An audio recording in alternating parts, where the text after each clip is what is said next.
selamat pagi. Tuhan memberkati kita semua, Bapak Ibu, dimanapun Anda berada. Doa saya kita semua tetap selalu bersemangat, selalu mengandalkan Tuhan, selalu memelihara hubungan kita dengan Tuhan. Dan kita kembali pagi ini diingatkan untuk membaca saat teduh untuk 1 tahun pembacaan Alkitab kita yang terambil dari Kitab Kejadian pasal 44 sampai pasal 45 ayat 28 dan Matius pasal 14 ayat 14 dari ayat 14 sampai ayat 36, lalu Kitab Mazmur pasal 18 ayat 36 sampai 51 dan Hikmat Saloeman hari ini kita baca dari Amsal pasal 4 ayat 11 sampai 13 karena di situ Saloeman sedang mengajarkan jalan hikmat kepada kita sehingga hikmat itu akan memimpin kita di jalan yang lurus. Dan tentu hikmat lahir dari takut akan Tuhan. Hikmat lahir dari kita belajar akan kebenaran firman Tuhan.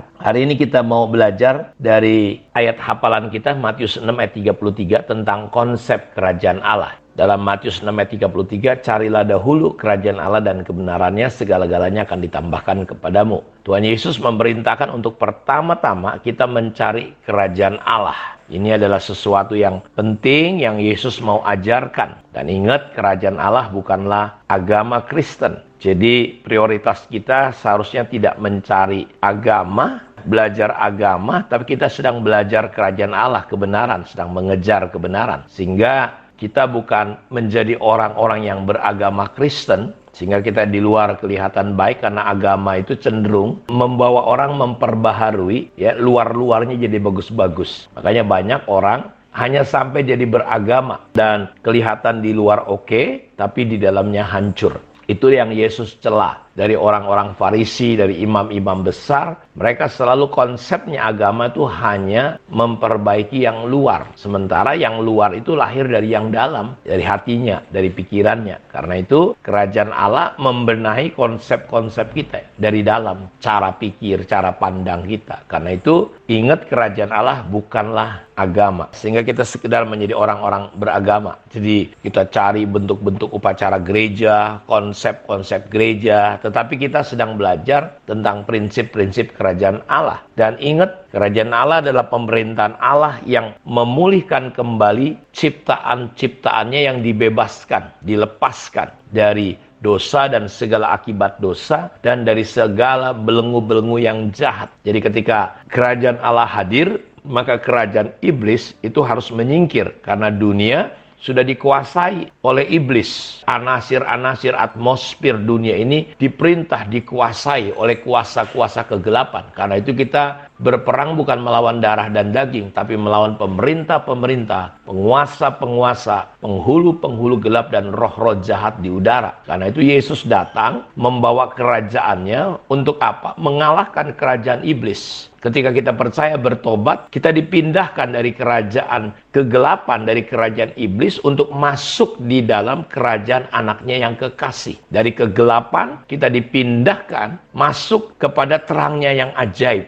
Karena itu kerajaan Allah adalah pemerintahan Allah yang memulihkan, di mana lewat kehadiran kerajaan Allah ini, di mana kita ada di dalamnya, kita ikut memulihkan ciptaan-ciptaan yang sudah jatuh, ya khususnya manusia yang dibelenggu. Karena itu roh Tuhan ada pada kita, roh Tuhan ada pada Yesus untuk apa? Untuk mengurapi kita. Apa tujuan urapan? Untuk bukan kebanggaan, tapi untuk mengabarkan kabar baik, melepaskan mereka yang buta, yang tuli, yang bisu, yang terjajah oleh iblis, yang akhirnya ujungnya iblis akan menyeret sebanyak-banyaknya manusia di dalam kerajaannya. Karena itu ketika Tuhan menyatakan dirinya dan Tuhan memakai kita sebagai agen kerajaannya, Tuhan memakai kita sebagai duta-duta surga. Lewat kehadiran kita, kita menghadirkan kerajaan surga. Karenanya dalam doa Bapa kami, kalau kita berdoa, datanglah kerajaanmu, jadilah kehendakmu di bumi seperti di surga. Karena itu ingat konsep kerajaan Allah. Jadi hari ini judulnya adalah konsep kerajaan Allah. Itu bicara tentang pemerintahan Allah. Kata kerajaan di sini menggunakan kata basileia. Saya sudah bilang dalam yang sama Yunani dan Ibrani menggunakan kata mamlakah. Artinya itu sama seperti kitab Kejadian ayat 26, berkuasa. Dan kedua kata itu artinya kekuasaan yang berdaulat atau pemerintahan, kuasa dari kerajaan. Karena itu kita perlu memfokuskan serta memprioritaskan kerajaan Allah yang justru banyak tidak dipahami dengan banyak orang percaya dengan benar. Akibatnya apa yang terjadi? Kita seperti orang yang diumpamakan oleh Yesus seperti penabur yang sedang menabur benih. Yesus sebagai penabur menaburkan benih, tetapi orang yang mendengar firman dan yang tidak mengerti tentang prinsip konsep kerajaan Allah, apa yang terjadi? Orang itu, saudaraku, mendengar, tapi firman Tuhan itu jatuhnya seperti di tepi jalan, sehingga burung-burung iblis mengambil kebenaran-kebenaran yang begitu berharga, begitu luar biasa, yang berdampak sebenarnya dahsyat sekali untuk hidup kita. Akhirnya firman Tuhan nggak punya pengaruh apa-apa. Reinhard Bonnke, seorang penginjil terkenal, menginjili Afrika, dia berkata bahwa kalau orang mendengar firman Tuhan, benih firman tentu masih punya harapan. Kalau orang itu sakit, dia bisa sembuh. Kalau orang itu berada dalam kegelapan, dia bisa dilepaskan. Kalau orang itu terikat, dia bisa dibebaskan. Ya, dia bisa diselamatkan. Dan saya sudah melihat lewat pelayanan radio kita, saudaraku, saya melihat orang gila bisa sembuh, orang sakit sembuh. Banyak orang yang hidupnya ditolong, dibebaskan, dimerdekakan. Kenapa? Karena benih firman Tuhan itu. Karena itu konsep kerajaan Allah ini kita perlu mengerti dengan benar. Kita perlu memfokuskan, memprioritaskan kebenaran kerajaan Allah yang justru tidak banyak dipahami konsep-konsep kerajaan Allah ini, sehingga yang terjadi banyak orang Kristen hidup tanpa kuasa firman Tuhan. Miles Monroe berkata, pengaruh yang menentukan dari seorang raja atas wilayahnya mempengaruhinya dengan kehendak pribadi. Jadi kerajaan Allah, Basileia, itu adalah bagaimana raja itu punya pengaruh, kehendak pribadinya, maksud pribadinya, tujuannya untuk menghasilkan suatu nilai atau budaya atau moral, gaya hidup yang mencerminkan keinginan dan sifat raja bagi warga negaranya. Karena itu gereja sebagai kawasan di mana Allah memerintah. Karena institusi yang menurut saya yang paling ditakuti iblis dan yang ingin dihancurkan iblis adalah gereja. Karena Tuhan tidak akan pernah memberikan kemuliaannya kepada siapapun kecuali kepada gereja. Karena gereja adalah kepenuhannya.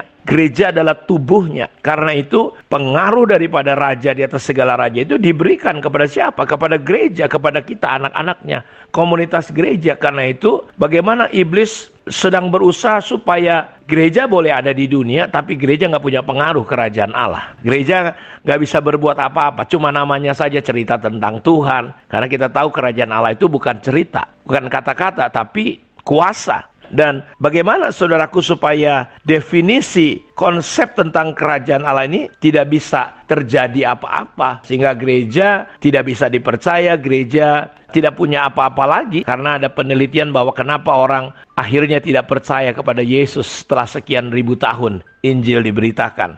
Dari penelitian Josh Barna, mereka mengatakan, menemukan jawaban kenapa banyak orang tidak percaya kepada gereja, kepada Yesus. Karena mereka melihat gereja sama dengan dunia. Kalau di dunia ada perpecahan, perzinahan, korupsi, segala macam hal, gereja juga ada. Karena itu gereja adalah area sebenarnya di mana raja di atas segala raja itu membangun pengaruhnya, kehendaknya, maksudnya, tujuannya. Tetapi itu gagal, saudaraku. Jadi ini yang perintah Yesus supaya kita mengejar kerajaan Allah. Perintah yang kedua adalah mencari kebenaran kerajaan itu. Memahami konsep kebenaran tentang kerajaan secara benar akan membawa kita pada kelimpahan roh, jiwa, dan tubuh kita, ekonomi kita. Karena kata kebenaran itu mengandung arti sebuah kedudukan yang benar. Menjadi benar artinya sejalur dengan otoritas. Benar di mata otoritas, memiliki hubungan yang benar dengan otoritas. Sah menurut hukum, benar di mata undang-undang atau prinsip, memenuhi persyaratan otoritas. Jadi kebenaran menggambarkan pemeliharaan hubungan yang benar dengan otoritas yang berkuasa sampai memenuhi syarat untuk kita mendapatkan hak istimewa dari pemerintahan kerajaan Allah. Sama seperti kitab Galatia 4, saudaraku, dikatakan selama seorang ahli waris belum akil balik, dia tidak beda dengan seorang hamba. Meskipun dia adalah tuan dari segala sesuatu. Walaupun kita ahli waris, tetapi hukumnya selama kita tidak dewasa, kita sama aja dengan budak berkatnya. Walaupun kita pemilik segala sesuatu. Karena itu, mari kita akan terus belajar bagaimana kita bisa memprioritaskan kerajaan Allah dan kebenarannya ini. Kiranya Tuhan memberkati kita semua. Mari kita berdoa. Bapa, terima kasih untuk kebenaran firman yang sudah kami dengar. Firman-Mu tidak akan pernah kembali sia-sia. Tuhan urapi, berkati, tolong beri pengertian supaya bukan hanya menjadi pengetahuan, tetapi menjadi hidup, menjadi iman, untuk kami mulai belajar sungguh-sungguh memprioritaskan kerajaan dan kebenaran-Mu ya Tuhan. Terpujilah Engkau Bapa, di dalam nama Tuhan Yesus kami berdoa. Amin. Tuhan memberkati kita semua. Shalom.